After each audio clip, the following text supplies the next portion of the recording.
جی بالکل 21 سالہ نوجوان نعمان یوسف جو اپنی زندگی کی بازی ہار گئے قاتل ڈور کے ساتھ۔ قاتل ڈور نے جہاں پر اس معصوم کی جان لیا وہاں پر پہلے ہی کئی نوجوانوں کی بچوں کی جان لے چکا ہے۔ محفوظ بسنت بنانے کے حوالے سے بھی کچھ پلانز ہو رہے تھے، سرکاری دعوے کیے جا رہے تھے کہ محفوظ بسنت بنائی جائے گی، مگر اس سے پہلے جو ان کا محفوظ بنانے کا جو خواب تھا وہ اس واقعے نے چکنا چور کر دیا۔ ایسا نوجوان جو اپنے گھر کا واحد کفیل تھا، اپنے چھوٹے بہن بھائیوں کی پرورش کے لیے اپنے باپ کا ایک بازو بنا ہوا تھا، وہ بے دردی سے اس ڈور نے ختم کر دیا نواں کوٹ کے علاقے میں۔ میرے ساتھ اس وقت نعمان یوسف کے والد موجود ہیں، ان سے بات کرتے ہیں کہ یہ کیا واقعہ ہوا، نعمان کیسا تھا، کہاں پر رات سے وہ آ رہا تھا، اور اس واقعے کے بعد حکومت سے وہ کیا اپیل کریں گے۔ جی السلام علیکم۔ بڑا افسوس ہوا اس واقعے پر، اور اس کا تو کوئی ہم کچھ کر نہیں سکتے مداوا۔ آپ کیا کہیں گے کہ نعمان کے ساتھ جو ہوا، حکومت محفوظ بسنت کے حوالے سے پلان کر رہی ہے، تو آپ اس پہ کیا کہیں گے؟ میں تو کہوں گا جی حکومت کو چاہیے کہ یہ بسنت کو بین کر دے ہمیشہ کے لیے، کیونکہ آج میرے بیٹے کے ساتھ ہوا ہے، ایسا واقعہ پیش آیا ہے، خدا نہ کرے کسی اور کے ساتھ پیش آئے۔ یہ مجھے پتہ ہے، میں گزر رہا ہوں تو یہ ڈور ہے وہ کیمیکل لگا کے وہ ڈور سیل کر رہے ہیں، ان کی جیبیں بھر رہی ہے، وہ بسنت منا رہے ہیں، ان کے لیے زندگی کوئی چیز کی اہمیت ہی نہیں رکھتی۔ کیا نعمان رات کو کہاں سے آ رہا تھا، کیا کرتا تھا؟ وہ رات کو جاب سے آف کر کے آ رہا تھا، تو یہ جاب کیا کرتا تھا؟ وہ میڈیکل سٹور پہ کام کرتا تھا، تو رات کو اس نے بند کی شاپ اپنی، تو واپس آ رہا تھا گھر۔ راستے میں اس کا ایک ڈور سے گلا جو ہے نا پورا کٹ گیا تھا۔ وہ میرے دوست کی کال آئی مجھے سروس ہاسپٹل سے، وہ کہتے ہیں کہ بچے کا ایکسیڈنٹ ہوا ہے، آپ فوراً پہنچے۔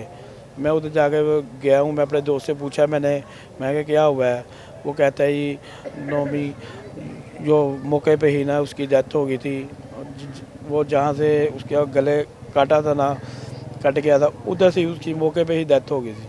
نہیں تو وہ کہہ رہے ہیں کہ اس کے پولیس کا یا کسی کا یہ موقف ہے کہ اس کے گلے پہ کوئی دھاتی کوئی تیز دھار آلہ جو لگا ہے، تو آپ کیا سمجھتے ہیں کوئی ایسا واقعہ یا ڈور ہی پھری ہے؟ ڈور ہی فری ہے، وہ چھری وغیرہ تو وہ بائک پہ چلا رہا تھا، بائک پہ تو نہیں اس طرح کوئی چیز لگ سکتی۔ تو آپ کو پولیس نے اس حوالے سے کیا کہا ہے کہ آپ کو اپنے موقف کے حوالے سے؟ پولیس والوں نے ہم سے بہت تعاون کیا ہے، وہ کہتے ہیں جیسے آپ کہیں گے ہم ویسے ہی کروا دیتے ہیں، کرتے ہیں۔ کوئی آپ کو رپورٹ کروانی ہے وہ کروا لیں، یا جس طرح کی بھی آپ کہتے ہیں ہم کارروائی کرنی چاہتے ہیں تو ہم کروا سکتے ہیں۔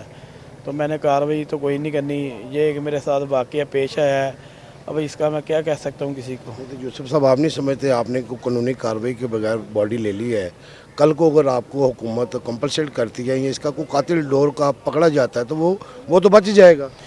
دیکھیں جی میں نے اپنے بچے کی آگے وہ ڈیمیج ہوا ہے، وہ اس کو میں پھر پوسٹ مارٹم کروا کے اپنے بچے کو زیادہ ڈیمیج نہیں کروانا چاہتا۔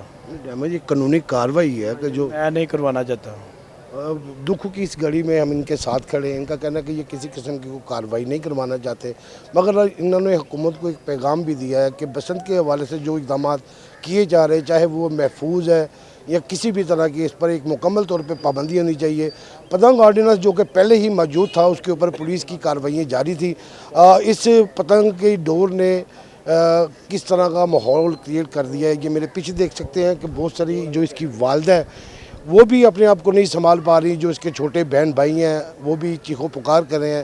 اللہ تعالیٰ نے اس کو کیسا کلیجہ دیا ہے کہ اپنے نوجوان بیٹے کی ہلاکت کے باوجود یہ صبر و تحمل سے کام لے رہا ہے، مگر ان کا کہنا ہے کہ ان کے اندر کیا چل رہا ہے یہ اللہ جانتا ہے، یہ جانتے ہیں۔ حکومت کے حوالے سے ان کا یہی کہنا ہے کہ بسنت کے اوپر ایک مکمل پابندی ہونی چاہیے، اس کو کسی بھی طرح کا نہیں دینا، کیونکہ بہت ساری اس سے پہلے بھی جو نوجوان ہیں وہ ہلاک ہو چکے ہیں، بہت ساری اموات جو ہیں اس قاتل ڈور کی وجہ سے آ چکی ہیں، ان کے رشتہ دار اہل علاقہ یہاں پہ موجود ہیں جو کہ اس حوالے سے مکمل طور پر احتجاج کی نظر سے حکومت کو دیکھ رہے ہیں کہ حکومت کو کہہ رہے ہیں کہ نہ صرف انہیں انصاف دیا جائے. جو مقتول نعمان یوسف ہے اس کا چھوٹا بھائی جو جس کی وہ کفالت کرتا وہ بھی میرے ساتھ موجود ہے. اذان سے بات کرتے ہیں کہ اذان یہ کیا واقعہ ہوا اور یہ بسنت کے حوالے سے کیا کہنا ہے. یہ اذان بیٹے کیا حال ہے؟ ٹھیک. بیٹے بہت افسوس ہوا آپ کے بھائی کا. تو آپ کیونکہ چھوٹے ہیں پتنگ بازی کا تو آپ کو ظاہری بات ہے دل تو کرتا ہوگا لیکن اس واقعے کے بعد آپ کیا محسوس کرتے ہیں؟ آپ کا بڑا بھائی چلا گیا. نہیں کرنی چاہیے. نعمان کیسا تھا نعمان آپ کے لیے؟ میرے لیے تو بہت اچھا تھا, میرے ماں باپ کے لیے بھی بہت اچھا تھا. آپ کیا کرتے ہیں؟ میں پڑھ رہا ہوں. آپ کا بھائی نعمان آپ کا ساتھ دیتا تھا؟ ہاں جی, پڑھائی میں تو دیتا تھا. ہاں تو یہ بتائیں وہ آپ کے لیے اتنی محنت کرتا, صبح کے ٹائم بھی نوکری کرتا تھا, شام کو بھی کرتا تھا. ہاں جی. اس وقت آپ کیا محسوس کر رہے ہیں بھائی کے جانے کے بعد؟ بہت افسوس ہو رہا ہے. کتنے بہن بھائی ہیں آپ؟ ہم 4 بہن بھائی ہیں, 2 بھائی 2 بہنیں. اب ایک بھائی ہوں اور 2 بہنیں. کون سی کلاس میں پڑھتے ہیں آپ؟ 9th.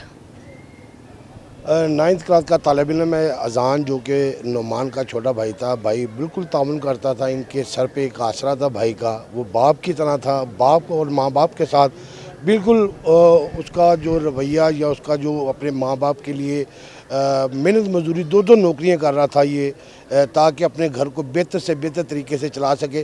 اب اس گھر میں صف ماتم ہے. جو گھر کا سربراہ مانا جا رہا تھا نعمان, جو 21 سالہ جو بڑا بیٹا تھا, اپنے گھر کی کفالت کے لیے 2 نوکریاں کرتا تھا.